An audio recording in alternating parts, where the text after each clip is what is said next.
ഇതിലൊരു ചോദ്യമുണ്ട്. അതായത് പോൾ തേലക്കാട്ടച്ചൻ ചോദിച്ച ചോദ്യമാണ്. കഴിഞ്ഞ 3 വർഷം കഴിഞ്ഞ സർക്കാർ മദ്യത്തിന് ഒരു നിയന്ത്രണം ഏർപ്പെടുത്തിയിരുന്നു, ബാറുകൾക്ക്.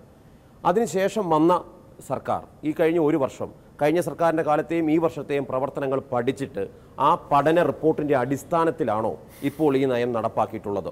ഇന്ത്യ സ്വാതന്ത്ര്യം കിട്ടിയതിന് ശേഷം ഇന്ത്യയിലെ പല സംസ്ഥാനങ്ങളിലും യാതൊരു പഠനവുമില്ലാതെ മദ്യനിരോധനം ഏർപ്പെടുത്തിയിട്ടുണ്ട്. ഓൾ അക്രോസ് ഏതാണ്ട് ഞാൻ ഈ കഴിഞ്ഞ ദിവസം കണക്ക് നോക്കിയപ്പോൾ 22 സ്റ്റേറ്റുകൾ പല ഘട്ടങ്ങളിലായിട്ട് വന്നിട്ടുണ്ട്, കേരളം ഉൾപ്പെടെ. പക്ഷേ ഈ എല്ലാ സംസ്ഥാനങ്ങളിലും പല പല സ്റ്റേജസിൽ ഇത് പിൻവലിക്കാൻ, എക്സെപ്റ്റ് ഗുജറാത്ത് ഇപ്പോഴും അത് കിടക്കുകയാണ്. ഗുജറാത്തിലെ കഥ ഇവരാരും പറയത്തില്ല. മദ്യനിരോധനത്തിൻ്റെ കാര്യം പറയുമ്പോൾ ഗുജറാത്തിലെ കഥ ഒരു മദ്യവിരുദ്ധ സമിതിക്കാരും പറയത്തില്ല. കാരണം എന്താണ്, 67 വർഷമായി ഗുജറാത്തിൽ മദ്യനിരോധനമുണ്ട്, ഒരു ഗുണവും ആ സംസ്ഥാനത്തിനുണ്ടായിട്ടില്ല. അപ്പോൾ ഇതാണ് ഒരു യാഥാർത്ഥ്യം. കേരളത്തിൽ നടത്തിയ ഇപ്പോൾ ചെറിയാമ്പലിപ്പ് പറഞ്ഞ പോലെ ചാരായ നിരോധനം, ചെറിയാമ്പലിപ്പ് പറയട്ടെ എന്ത് പഠനത്തിൻ്റെ അടിസ്ഥാനത്തിലാണ് അന്ന് ചാരായ നിരോധനം നടത്തിയത്? ഒരു പഠനവും ഇല്ലായിരുന്നു. ഇപ്പോൾ UDF ഉമ്മൻചാണ്ടിയുടെ കാലത്ത് ബാർ നിരോധിച്ചു, ഒരു പഠനവുമില്ല. ഇവരിപ്പോൾ ഇത് തുറന്നു, ഇവർക്കും പഠനമില്ല. ഇതൊരു ഫാക്ട്. പ്രൊഹിബിഷനെ കുറിച്ചുള്ള സ്റ്റഡി ഏറ്റവും കൂടുതൽ വന്നിരിക്കുന്നത് അമേരിക്കയിലാണ് വന്നിരിക്കുന്നത്. 1920 മുതൽ 33 വരെ അവിടെ പ്രൊഹിബിഷൻ ഉണ്ടായിരുന്നു. മധുസാർ പറഞ്ഞാണ് അതിൻ്റെ കറക്റ്റ്. ഏറ്റവും കൂടുതൽ ക്രൈം കൂടി, ഏറ്റവും കൂടുതൽ അഴിമതി ഉണ്ടായി, എല്ലാം ചെയ്തു. അതിനുശേഷം അവരതിനകത്ത് കൃത്യമായ പാഠം പഠിച്ചു. അവരുടെ മദ്യക്കുപ്പികൾ കൃത്യമായൊരു സാധനം എഴുതിയിട്ടുണ്ട്, ഡ്രിങ്ക് റെസ്പോൺസിബിളി, ഇല്ലേ? മലയാളിക്ക് മനസ്സിലാക്കാത്ത, ഇന്ത്യക്കാരനും മനസ്സിലാക്കാത്ത സാധനം ഇതാണ്, ഡ്രിങ്ക് റെസ്പോൺസിബിളി. അപ്പോൾ അതാണ് നമ്മുടെ ബേസിക് പ്രശ്നം. ഇപ്പോൾ അതുപോലെ തന്നെ സഭകളുടെ അല്ലെങ്കിൽ മദ്യവിരുദ്ധ സഭകളുടെ ഒരു പ്രശ്നം എന്താണ്? സഭകൾ ഇതെല്ലാം ഡയലോഗാണ്. ഞാൻ ചോദിക്കുന്ന ഏറ്റവും കൂടുതൽ സ്പിരിച്വൽ കാര്യം പറയുന്ന കത്തോലിക്ക സഭ എവിടെയാണ് ഈ കാര്യത്തിൽ പരാജയപ്പെടുന്നത്? ഇതിനകത്ത് ഏറ്റവും കൂടുതൽ മദ്യപാനികൾ ആരാ? ഞാൻ ഉൾപ്പെടുന്ന സമുദായമാണ്, അതായത് ക്രിസ്ത്യാനികളാണ് ഏറ്റവും കൂടുതൽ മദ്യപാനികൾ കേരളത്തിലുള്ളത്. 22% ക്രിസ്ത്യാനികളിൽ ഓൾമോസ്റ്റ് ഒരു 15 to 20% ആൾക്കാർ കള്ളു കുടിക്കുന്നുണ്ട്. അപ്പം ഞാൻ ചോദിക്കുന്നത്, നിങ്ങൾക്ക് അവരെ റെഗുലേറ്റ് ചെയ്യാൻ നിങ്ങളുടെ സ്പിരിച്വലായ കാര്യത്തിൽ നിങ്ങൾക്ക് കഴിയുന്നില്ല. അതൊരു യാഥാർത്ഥ്യമാണ്. അപ്പം നിങ്ങൾ പറയുന്നത് സുവിശേഷത്തിൻ്റെ പ്രസക്തി എന്തുവാണ്? അല്ലെങ്കിൽ നിങ്ങൾ പറയുന്നത് സ്പിരിച്വാലിറ്റിയുടെ പ്രസക്തി എവിടെയാണ്? അതുപോലെ തന്നെ മദ്യവ്യാപാരം നടത്തുന്നവർ ഇന്ന് കേരളത്തിൽ 800-850 പേര് മദ്യക്കച്ചവടം നടത്തുന്നവരുണ്ടെന്നാണ് കണക്ക്, അല്ലെങ്കിൽ ബാറുകളുടെ എണ്ണം വെച്ച് കണക്കാക്കുമ്പോൾ അതിനകത്ത് 40% ക്രിസ്ത്യാനികളാണ്. അതൊരു യാഥാർത്ഥ്യമാണ്. ഈ മദ്യക്കച്ചവടം നടത്തുന്നവരോട് സഭയുടെ സമീപനം എന്തുവാണ്? സഭ അവർക്ക് യാതൊരു റെഗുലേഷനും ഏർപ്പെടുത്തിയിട്ടില്ല. അവരുടെ കയ്യിൽ നിന്ന് പണം വാങ്ങും, അവരുടെ ഔദാര്യത്തിൽ വാങ്ങിച്ച് പണം വാങ്ങിച്ച് പള്ളി പണിയും മറ്റു കാര്യങ്ങളൊക്കെ ചെയ്യും, ചാരിറ്റി വർക്കൊക്കെ ചെയ്യുന്നുണ്ട്. അപ്പം ഞാൻ ചോദിക്കും, നിങ്ങൾ എന്ത് മെസ്സേജാണ് പുറത്ത് സമൂഹത്തിന് കൊടുക്കുന്നത്? ഞാൻ വേറെ സിമ്പിളായിട്ട് കാര്യം പറയുന്നത്, ഇപ്പോൾ അച്ഛൻ വളരെ ബുദ്ധിപൂർവ്വം ആ കാര്യം അങ്ങ് വിട്ടു, മദ്യപിക്കുന്ന ഒരു തെറ്റല്ല എന്നൊക്കെ പറഞ്ഞു, ശരി, നല്ല കാര്യം. ഞാൻ ചോദിക്കുന്നത്, ക്രൈസ്തവ സഭയ്ക്ക് ഭൂരിപക്ഷമുള്ള രാജ്യങ്ങളിൽ ഒരിടത്ത് പോലും ഇതുവരെ നടപ്പാക്കാൻ പറ്റിയിട്ടില്ല, ഇൻക്ലൂഡിങ് വത്തിക്കാൻ. ഞാൻ ഇപ്പോഴും പറയുന്നത്, നിങ്ങളുടെ മുന്നിൽ ചോയ്സാണ്. നിങ്ങൾക്ക് കുടിക്കാതിരിക്കാം, നിങ്ങളെ ആരും നിർബന്ധിക്കുന്നില്ല, ആരെയും വിളിച്ചുകൊണ്ട് ബാറിൽ കൊണ്ടുപോകുന്നില്ല. ഞാൻ വിചാരിച്ചാൽ ചെറിയാമ്പലിപ്പിനെ കൊണ്ടുപോയി ബാറിൽ കൊണ്ടുപോകാൻ പറ്റുമോ? ചെറിയാമ്പലിപ്പ് തീരുമാനിക്കണം വരണമെന്നുണ്ടെങ്കിൽ.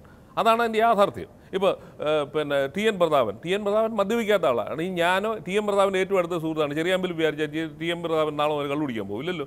അത് അവനവൻ്റെ കൺവിക്ഷനാണ്, അവനവൻ്റെ ചോയ്സാണ്. ആ ചോയ്സിനെ മാനിക്കണം നമ്മൾ. പൂർണ്ണമായുള്ള മദ്യവർജനത്തിന് അനുകൂലിക്കുന്ന ആളാണ് ഞാൻ. പക്ഷേ കഴിഞ്ഞ ഗവൺമെൻറ് അവരുടെ അവസാന കാലത്താണ് കുറച്ച് ഈ മദ്യഷാപ്പുകൾ അടച്ചുപൂട്ടിയത്. പക്ഷേ അതിന് ശേഷം ഇവിടെ ഉണ്ടായ കാര്യങ്ങൾ നമുക്കറിയാം. അല്പം മദ്യം കൂടുതൽ കഴിച്ചാൽ അവൻ വാൾ വെച്ച് എവിടെയും കിടക്കും. പക്ഷേ അതിനുശേഷം സംഭവിച്ചത് സ്ത്രീപീഡനം വളരെ കൂടി. ഇവർ മദ്യത്തിന് പകരം മറ്റും പല മയക്കുമരുന്നുകളിലും അഡിക്റ്റായി. അപ്പോൾ ഈ വാസം പറഞ്ഞാൽ സാറ് ചോദിച്ചതുപോലെ ഇവിടെയുള്ള ക്രിസ്തീയ സഭകളും അതുപോലെ മതമേധാവികളും കുറച്ചൊന്ന് ശ്രമിച്ചുകൂടെ അവരുടെ അനുയായികളെ ഇതിൽ നിന്നൊന്ന് പിന്തിരിപ്പിക്കാൻ?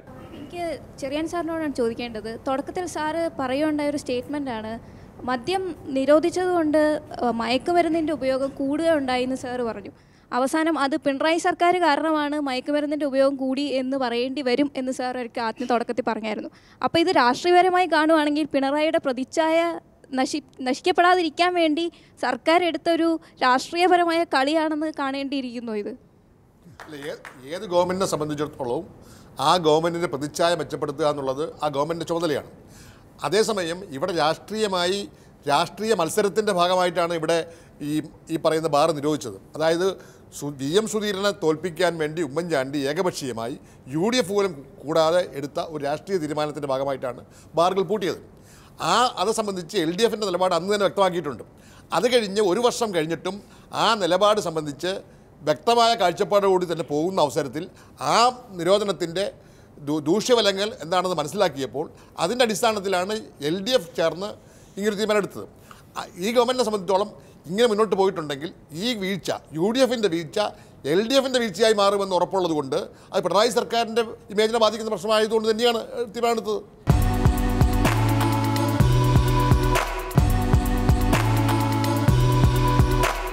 കാലം ഇത്രയുമായി ഗാന്ധിജിയിൽ തുടങ്ങിയതാണ്. ഗാന്ധിയൻ പ്രസ്ഥാനങ്ങൾക്കൊന്നും മദ്യവർജനം കൃത്യമായി നടപ്പാക്കാൻ കഴിഞ്ഞില്ല. പിന്നീട് ക്രൈസ്തവ സഭകൾ, സന്നദ്ധ സംഘടനകൾ എല്ലാവരും മദ്യവർജനത്തിന് വേണ്ടി അഹോരാത്രം പണിപ്പെട്ടുകൊണ്ടിരിക്കുന്നു, സമരങ്ങൾ നടത്തിക്കൊണ്ടിരിക്കുന്നു. അങ്ങ് തന്നെ നാടകം കളിച്ച് തല്ലുകൊണ്ട കാര്യം ഇപ്പോൾ ഇവിടെ ചെറിയാൻ ഫിലിപ്പ് പറഞ്ഞു കഴിഞ്ഞു.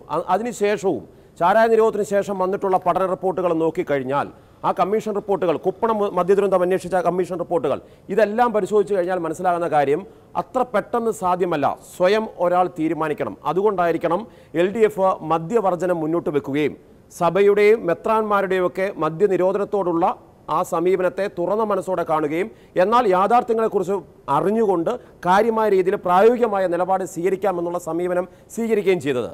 അങ്ങനെയെങ്കിൽ ഇനിയുള്ള പ്രവർത്തനം ഏത് രീതിയിലായിരിക്കണം? 2, ഇത്രയും നാളത്തെ മദ്യവർജന പ്രവർത്തനം കൊണ്ട് എന്തെങ്കിലും പ്രയോജനമുണ്ടായിട്ടുണ്ടോ? ശരിയാ.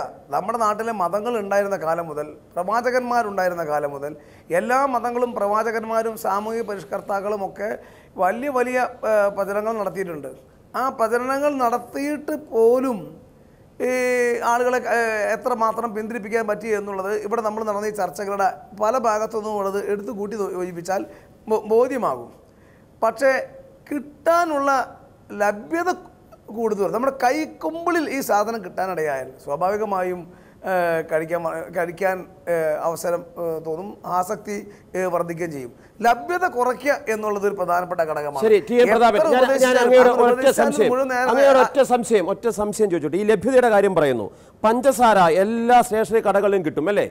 നമ്മുടെ ഇവിടെ ഏറ്റവും കൂടുതൽ അസുഖമുള്ള പ്രമേഹ രോഗികളുമുണ്ട്. ഇങ്ങനെ പഞ്ചസാര കിട്ടും, അതിനോട് ആസക്തി ഉണ്ടോ ആസക്തി ഇല്ലാത്തോ എന്നുള്ള ചോദ്യങ്ങൾ അവിടെ നിൽക്കട്ടെ. ഈ പഞ്ചസാര കിട്ടുമെന്ന് കരുതി എല്ലാവരും പഞ്ചസാര വാങ്ങി കഴിക്കുന്നുണ്ടോ? പഞ്ചസാര ആവശ്യമുള്ളവർ മാത്രമല്ലേ കഴിക്കുന്നുള്ളൂ. പ്രമേഹ രോഗിയായ ഒരാൾ ഒരു ചായക്കടയിൽ ചെന്ന് കഴിഞ്ഞാൽ പഞ്ചസാര വാങ്ങിയിട്ട് ചായ കുടിക്കുമോ? ഇല്ലല്ലോ.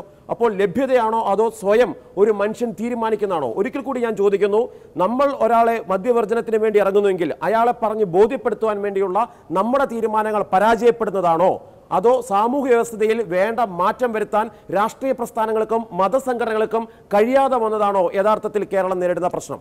മാർഷൽ, എന്നോട് ഒരു കാര്യം, ഗുജറാത്തിലെ അനുഭവം ചോദിക്കട്ടെ, ഇവർ പറയട്ടെ. രാഷ്ട്രീയ രണ്ട് കാര്യം, രണ്ടിനും ഉത്തരം.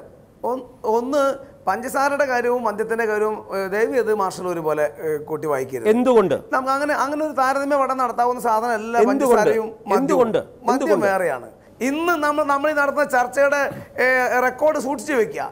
1 വർഷം കഴിഞ്ഞ് പിന്നെ മാതൃഭൂമി ഈ വിഷയം വീണ്ടും ചർച്ച ചെയ്യുമ്പോൾ കേരളത്തിലെ ഔദ്യോഗിക കണക്കുകളും ഔദ്യോഗികമല്ലാത്ത കണക്കുകളും എടുക്കുക, കണക്കുകളൊക്കെ മാറ്റിവെക്കുക, കൺമുന്നിൽ കാണുന്ന യാഥാർത്ഥ്യങ്ങൾ എടുക്കുക. ആ യാഥാർത്ഥ്യങ്ങൾ നമ്മളെല്ലാവരെയും മൂക്കത്ത് വിരൽ വെക്കുന്ന യാഥാർത്ഥ്യങ്ങളായി മാറും. ക്രൈസ്തവ സഭകൾ പ്രധാനമായിട്ടും ഈ മദ്യവർജനത്തിന് വേണ്ടി, മദ്യനിരോധനത്തിന് വേണ്ടി സമരം ചെയ്യാറുണ്ട്. ഓരോ സർക്കാരിൻ്റെ അടുത്തും നിലപാടുകൾ സ്വീകരിക്കാറുമുണ്ട്. എന്നാൽ അതിലൊക്കെ വെള്ളം ചേർക്കുന്ന പല നിലപാടുകളും സഭയുടെ ഭാഗത്തു നിന്ന് ഉണ്ടാകുന്നു എന്നുള്ള ആക്ഷേപം കൂടിയുണ്ട്. അതിന് കൃത്യമായ ഒരു മറുപടി ഇതുവരെ ലഭ്യമായിട്ടില്ല. എന്തുകൊണ്ട് സഭയ്ക്ക് ഇവരെ നിയന്ത്രിക്കാൻ സാധിക്കുന്നില്ല? നല്ല ചോദ്യമാണ്, പ്രസക്തമായ ചോദ്യമാണ്. സഭ കൂലങ്കഷമായി ആത്മശോധന ചെയ്യേണ്ട ചോദ്യവുമാണത്. ആ ആത്മശോധന ചെയ്യുന്ന അവസരത്തിൽ അത് വേണ്ടത്ര തീരുമാനങ്ങളുടെ കാര്യത്തിൽ എടുക്കണമെന്നും എനിക്ക് അഭിപ്രായമുണ്ട്. അതേസമയം സഭയുടെ പ്രവർത്തനങ്ങളെല്ലാം പരാജയമാണ്, കാര്യങ്ങൾ ഇങ്ങനെ പോയാൽ മതി എന്നുള്ള ഒരു തീരുമാനത്തിൽ ഞാൻ എത്തുന്നില്ല. സഭ ഇതേ നിലപാട് പുലർത്തുകയും മദ്യാസക്തിയിൽ പീഡിതമാകുന്ന കുടുംബങ്ങളെയും മദ്യത്തിൻ്റെ പ്രതിസന്ധി ഉണ്ടാകുന്ന മനുഷ്യരെയും സംരക്ഷിക്കാനും രക്ഷിക്കാനുമുള്ള നിരന്തരമായ ശ്രമങ്ങൾ ഉണ്ടാകണം. ശരി, ചെറിയ ഫിലിപ്പ്, മദ്യലഭ്യത വലിയൊരു തടസ്സമാണ്. ഇപ്പോൾ സർക്കാർ മദ്യലഭ്യതയ്ക്കുള്ള സാഹചര്യം ഉണ്ടാക്കിയിരിക്കുന്നു. പിന്നെ എങ്ങനെയാണ് മദ്യവർജനം നടപ്പാക്കുന്നത്? മദ്യവർജന പ്രസ്ഥാനം കൊണ്ടുവന്നത് മഹാത്മാഗാന്ധിയും അതുപോലെ തന്നെ സീതാറാം ഗുരുവൊക്കെയാണ്. ഇവിടെ ഞാനൊക്കെ കോളേജിൽ പഠിക്കുന്ന കാലത്ത് എല്ലാവരും ബീഡിയും സിഗരറ്റ് വലിക്കുമായിരുന്നു. സ്കൂളിൽ ഒരു പ്രധാനപ്പെട്ട കുറ്റമായിട്ട് കുട്ടികളെ പിടിച്ചുകൊണ്ടിരുന്നത് സിഗരറ്റ് വലിക്കുന്നു അല്ലെങ്കിൽ പേരിലാണ്. ഏതാണ്ട് ഒരു 90% കുട്ടികളും കോളേജിൽ ഞാൻ പഠിക്കുന്ന കാലത്ത് സിഗരറ്റ് വലിക്കുമായിരുന്നു. പക്ഷേ എങ്ങനെ കുറഞ്ഞു? അടുത്ത കാലത്താണ് ഈ പറയുന്ന നിയമം ഉണ്ടായത്. അതായത് നിയമം ഉണ്ടായ പൊതുസ്ഥലങ്ങളിൽ മാത്രം സിഗരറ്റ് വലിക്കാൻ പാടില്ല, ബാക്കി സ്ഥലങ്ങളിലെല്ലാം കുട്ടികൾ പൂർണ്ണമായി ഉപയോഗിക്കരുത്. സിഗരറ്റ് ഇല്ലാത്തവരല്ല, എന്നെല്ലാ കടകളിലും ഇപ്പോഴും സിഗരറ്റ് കിട്ടും. പക്ഷേ ഈ പറയുന്ന സിഗരറ്റ് വലിക്കുന്നത് ആരോഗ്യത്തിന് ഹാനികരമാണ് എന്ന ബോധം അവർക്കുണ്ടായി. അത് സ്കൂളിൽ പഠിപ്പിച്ചു, കോളേജിൽ പഠിപ്പിച്ചു, സാമൂഹ്യ പ്രസ്ഥാനങ്ങൾ വന്നു, ഗവൺമെൻറ് തന്നെ പ്രചരിപ്പിച്ചു. അങ്ങനെ വന്നപ്പോൾ ഇന്നിപ്പോൾ സിഗരറ്റ് വലിക്കുന്ന പ്രവണതയിൽ നിന്നും പൂർണ്ണമായി നമ്മുടെ യുവസമൂഹം മാറിയിരിക്കുന്നു. അത് ഒരു വർജന പ്രസ്ഥാനത്തിൻ്റെ ഭാഗമായി ഉണ്ടായതാണ്. ഇവിടെ ഒരു വർജന പ്രസ്ഥാനത്തിന് നേരത്തെ ഇവിടെ റോയ് പറഞ്ഞത് റെസ്പോൺസിബിൾ ഡ്രിങ്കിങ്, മദ്യമെന്ന് പറയുന്നത് ഭക്ഷണത്തിൻ്റെ ഭാഗമാണ് ലോകം മുഴുവൻ. അത് ഭക്ഷണത്തിൻ്റെ ഭാഗമായി ഒരു ചെറിയ തോതിൽ റെസ്പോൺസിബിൾ ഡ്രിങ്കിങ് എന്ന പേരിൽ ആരെയും കുടിക്കുന്നതിന് നമുക്ക് തടയാൻ പറ്റില്ല. അതേസമയം മദ്യം കുടിച്ച് റോഡിൽ കിടക്കുകയും സമൂഹത്തിനും അവരുടെ കുടുംബത്തിനും എല്ലാം ഹാനികരമായ തരത്തിൽ മുഴുക്കുടിയന്മാരായിത്തീരുന്ന ഡ്രങ്കാർഡ്സ് എന്ന് പറയുന്ന ഒരു സമൂഹം ഉണ്ടാകുന്നതിനെ നമ്മൾ എതിർത്തേ മതിയാവുകയുള്ളൂ. അതിനുവേണ്ടിയുള്ള ഒരു സാമൂഹിക അവബോധം ഉണ്ടാക്കുന്നതിന് വേണ്ടിയുള്ള മദ്യവർജന പ്രസ്ഥാനം ഉണ്ടാകണം. ആ മദ്യവർജന പ്രസ്ഥാനം നായകത്വം വഹിക്കേണ്ടത് രാഷ്ട്രീയർത്ഥം മാത്രമല്ല, മതമരുദക്ഷന്മാർ, ബിഷപ്പുമാരും സന്യാസിമാരും മൗലവിമാരും എല്ലാം കൂട്ടായി നിന്ന് കേരള സർക്കാർ ആവിഷ്കരിച്ചിരിക്കുന്ന വിമുക്തി എന്ന് പറയുന്ന ഒരു മഹത്തായ പ്രസ്ഥാനത്തെ സഹായിക്കുകയാണെങ്കിൽ തീർച്ചയായും ക്രമേണ മദ്യ ഉപഭോഗം കുറച്ചുകൊണ്ടുവരാൻ വരും. ജമൈക്ക എന്ന് പറഞ്ഞൊരു ചെറിയ ദ്വീപ് പോലത്തെ ഒരു കരീബൻ ഐലൻഡ് ഉണ്ട്. ലോകത്തിലെ ഏറ്റവും നല്ല ക്വാളിറ്റിയുള്ള റം ഉണ്ടാക്കുന്ന സ്ഥലമാണ്. ഒരു ചെറിയ അവിടെ, കാരണം നമ്മുടെ അതേ ട്രോപ്പിക്കൽ വെതർ, ചക്ക മാങ്ങ ഒരുപാടുണ്ട്. ഇവിടെ സമൃദ്ധമായിട്ടുള്ള ഈ ബയോളജി, ഈ പ്രോഡക്ട്സ്, പണ്ട് കൊക്കോ, ശങ്കരനാരായണൻ കൊക്കോ വളർത്തിയ അത് എന്തുകൊണ്ട് പരാജയമായി? ആ കൊക്കോ ഇന്ന് ചോക്ലേറ്റ് ഉണ്ടാക്കാനായിട്ടുള്ള സിറ്റുവേഷൻ, ആ ഇൻഡസ്ട്രി വന്നില്ല. അതുപോലെയല്ല ഇത്. ഇവിടെ മദ്യം ഉണ്ടായിക്കഴിഞ്ഞാൽ ഇട്ടടിക്കാനാണ് പ്രയാസം. വൈന് തൊട്ട് എന്തെല്ലാം തരത്തിലുള്ള വ്യവസായം ആ മേഖലയിൽ കൊണ്ടുവരാൻ സാധിക്കും. അതിനെക്കുറിച്ചൊന്നും ഒരു ചിന്തയേ ഇല്ല. ഇവിടെ സർക്കാർ നേരിട്ട് കച്ചവടം നടത്തുന്നത് ഒരു പരിധിവരെ ഭരണഘടനയ്ക്കെതിരാണ്. പല വീടുകളിലും ഇപ്പോൾ പുരുഷന്മാർ, ഭാര്യമാർ പേടിച്ചാണ് ഈ മദ്യപാനം. ഭാര്യ അറിഞ്ഞു കഴിഞ്ഞാൽ വലിയ പ്രയാസമുള്ളതാണ്. ഭാര്യയ്ക്കേണ്ട അറിയും ചെയ്യാം. പക്ഷേ ആ ഒരു ചട്ടക്കൂട്ടിൽ നിന്ന് നമ്മൾ വെളിയിൽ വരുന്നില്ല. മദ്യത്തിന് വലിയ ബഹുമാനം കൊടുക്കണമെന്നുള്ളതല്ല, ബാക്കിയുള്ള പാനീയം പോലെ ഇതിനെ അങ്ങ് കാണുകയും ഇത് കാര്യമായിട്ട് അവൈലബിൾ ആക്കുക. അതിന് മാത്രമല്ല, ഇത് ഉൽപ്പാദിപ്പിക്കുവാനായിട്ടുള്ള സംരംഭങ്ങളുണ്ടാക്കി ഈ ഇൻഡസ്ട്രി വന്ന് വലുതായിട്ട് ഈ സംസ്ഥാനം ലോക ഭൂപടത്തിൽ വരുന്ന ഒരവസ്ഥയിലേക്കാണ് ഞാൻ കാണുന്നത്. ഇപ്പോൾ ഈ ഒരു കമ്മിറ്റിയിലും പയ്യന്നൂർ പ്രസംഗിച്ചപ്പോൾ എന്നെ പ്രസംഗിക്കാൻ, ഞാനൊരു പ്രാസംഗികനായോണ്ടല്ല, ഇതിനെ പരസ്യമായിട്ട് സംസാരിക്കാൻ ആരും തയ്യാറില്ല. മദ്യത്തിൻ്റെ വില കുറയ്ക്കണമെന്ന് പറയാനായിട്ട് ഒരു ആവറേജ് മലയാളിക്ക് പരസ്യമായിട്ട് പറയാൻ ധൈര്യമില്ല. അത്ര മോശമാണ് ഇവിടുത്തെ ഈ പറയുന്ന ഹിപ്പോക്രസി. സമൂഹത്തിന് ദോഷകരമല്ലാത്ത ഒരു മദ്യനയം ഉടലെടുക്കുമെന്ന പ്രത്യാശയിൽ ഈ ആഴ്ച ചർച്ച ഇവിടെ അവസാനിക്കുന്നു. അടുത്ത ആഴ്ച മറ്റൊരു വിഷയമായി കാണാം. നല്ല നമസ്കാരം.